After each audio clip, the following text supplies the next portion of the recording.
watch me bring the fire, set the night light. Selamat menyaksikan. Hello guys, welcome back to my channel YouTube. Baiklah, perkenalkan nama saya Mega Rizata Tahtaramawati. Saya dari jurusan Manajemen Sumber Daya Perairan, Fakultas Perikanan dan Ilmu Kelautan, Universitas Negeri Gorontalo. Nah, pada kesempatan ini saya akan menjelaskan tentang pengendaraan jauh, komponen-komponennya, serta citra pada pengendaraan jauh. Baiklah, saya akan menjelaskan apa itu pengendaraan jauh. Jadi, pengendaraan jauh atau remote sensing adalah ilmu yang mengumpulkan informasi tentang objek atau fenomena melalui analisa terhadap data yang diperoleh dengan menggunakan alat tanpa kontak langsung dengan objek, daerah, ataupun fenomena yang dikaji. Secara umum, pengendaraan jauh berkaitan dengan pengolahan citra dalam mengetahui atau mengamati suatu fenomena di muka bumi. Alat yang dimaksud dalam pengertian sebelumnya adalah alat pengendara atau sensor. Jadi, pada umumnya, sensor dibawa oleh wahana baik berupa pesawat, balon udara, satelit, maupun jenis wahana lainnya. Hasil perekaman oleh alat yang dibawa oleh suatu wahana ini selanjutnya disebut sebagai data pengendaraan jauh. Baiklah, selanjutnya saya akan membahas komponen-komponen pada pengendaraan jauh. Yang pertama adalah sumber tenaga. Yaps, sumber tenaga. Kenapa dengan sumber tenaga? Karena sumber tenaga berperan sebagai sumber pencahayaan dalam menerangi objek dan sumber tenaga utama dalam pengendaraan jauh adalah radiasi sinar matahari. Kenapa dengan radiasi sinar matahari? Karena radiasi sinar matahari termasuk sebagai tenaga alami. Contohnya, jika perekam dilakukan pada malam hari, maka akan dibuat tenaga buatan berupa tenaga elektromagnetik, dan pada proses perekaman objek tersebutlah pancaran tenaga buatan ini disebut sebagai sistem aktif. Yang kedua adalah atmosfer. Kenapa dengan atmosfer?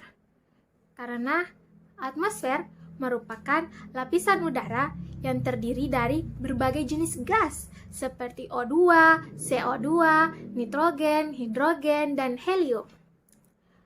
Molekul gas yang terdapat dalam atmosfer dapat menyerap, mencerminkan radiasi elektromagnetik, dan pada bagian spektrum elektromagnetiklah yang mampu melalui atmosfer dan dapat mencapai permukaan bumi, dan itu disebut sebagai jendela atmosfer.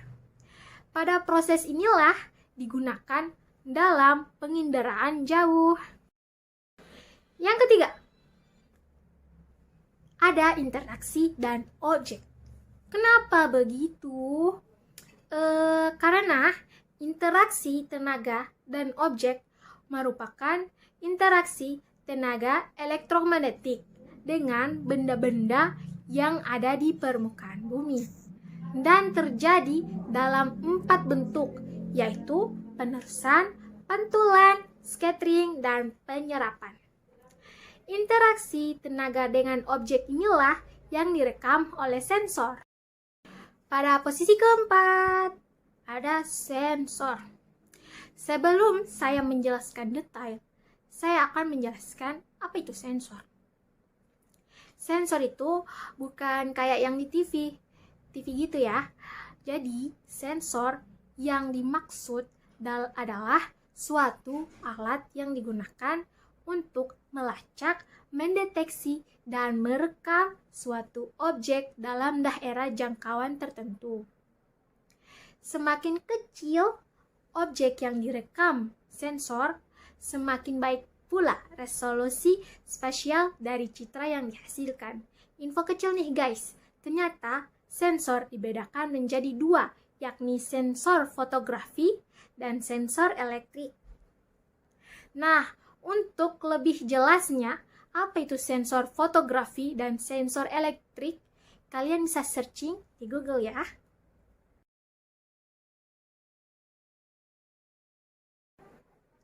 Oke, next. Posisi yang sekarang adalah perolehan data.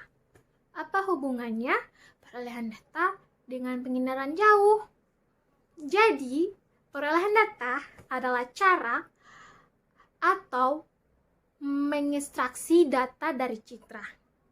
Perolehan data dapat dilakukan secara manual, yaitu dengan diinterpretasi visual, dan pada foto udara umumnya diinterpretasi dengan cara ini. Ada juga perolehan data secara numerik atau digital, yaitu dengan menggunakan komputer. Hasil penginderaan jauh dapat dilakukan dengan cara elektronik dan dapat diinterpretasi secara manual maupun secara digital. Oke, next, terakhir. Terdapat penggunaan data. Kenapa penggunaan data yang terakhir? Karena keberhasilan proses penginderaan jauh bergantung pada diterima atau tidaknya hasil penginderaan jauh oleh para pengguna data. Pengguna data bisa perorangan maupun berkelompok. Alasannya kenapa pengguna data bisa perorangan ataupun berkelompok?